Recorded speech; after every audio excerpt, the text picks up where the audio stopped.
Hello student, तो उस दिन मैंने आपको बेसिक कॉन्सेप्ट की सीरीज़ में समझाया था कि जब भी आपका गिनती का कोई एक अंक और इंग्लिश का एक लेटर साथ में लिखे हो और उसमें कोई भी साइन नहीं हो तो मतलब वो मल्टीप्लाई हो रहे होते हैं। तो वैसे क्वेश्चन मैंने आपको समझाए थे। आपको मैं आज उसी सीरीज़ में कुछ प्लस माइनस के क्वेश्चन लेके आ गई हूँ। ठीक है, आज मैं आपको लेके आई हूँ प्लस और माइनस के क्वेश्चन। ठीक है, डिवाइड के भी समझा दूंगी। तो इन क्वेश्चनों को हम कैसे करते हैं, जब भी आपको गिनती का कोई एक अंक दिया है और साथ में इंग्लिश का एक लेटर दिया और उनके बीच में जो भी साइन है प्लस माइनस, तो उन क्वेश्चनों को कैसे करना होता है मैं आपको वो सिखा रही हूँ। तो यहाँ पर आपको एक्स की वैल्यू कितनी दी हुई है, 2। तो आपको कैसे करना होता है, जैसे ये 2 है ना, तो इसको ऐसे ही लिख दो 2।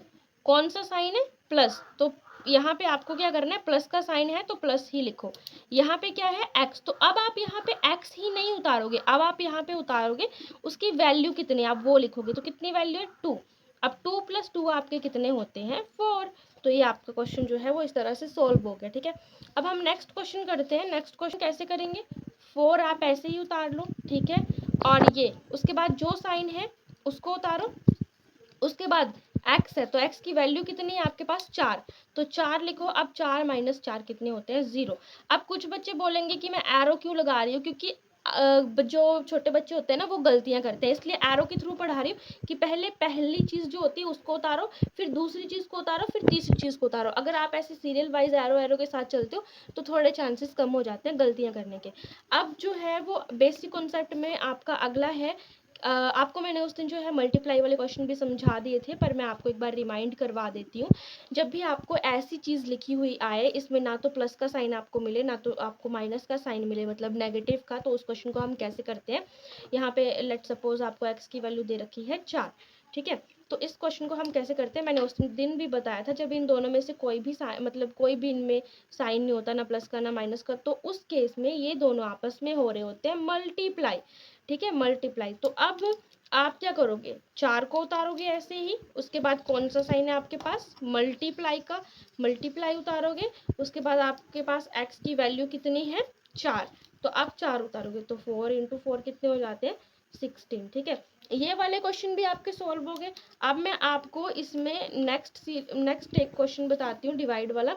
जैसे मान लो आपको दे रखा है x/5 और आपको x की वैल्यू दे रखी है 2। तो आप इस केस में इसको कैसे करोगे, कुछ नहीं करोगे, बस x की जगह पे कितना लिख दोगे, x की जगह पे कितना लिख दोगे, 2। जो भी उसकी वैल्यू दे रखी है वो लिखोगे। ठीक है, डिवाइडेड बाय, मतलब ये जो अपॉन है, ठीक है, 5। तो ये ऐसे आपका हो गया। अब मान के चलो कि आपके पास यही सिमिलर केस है, यही वाला डिवाइड वाला, बट 0 है, तो आप उसको कैसे करोगे। ठीक है, 0 वाले में भी बच्चे बड़े परेशान होते हैं। तो जैसे आपके पास मान के चलो ये 4 है, सॉरी x है, x अपॉन 4 है, और आपको यहाँ पे x की वैल्यू देके रखी है 0। और एक केस हम ऐसे ही करेंगे, पर उसमें हम x जो है वो नीचे लेंगे। ठीक है, x = 0। तो इस केस में हम इन क्वेश्चनों को कैसे सॉल्व करते हैं, तो यहाँ पे कितने लिख रखा है x, तो x की वैल्यू कितनी है, 0। तो हम कितना लिखेंगे, 0/4।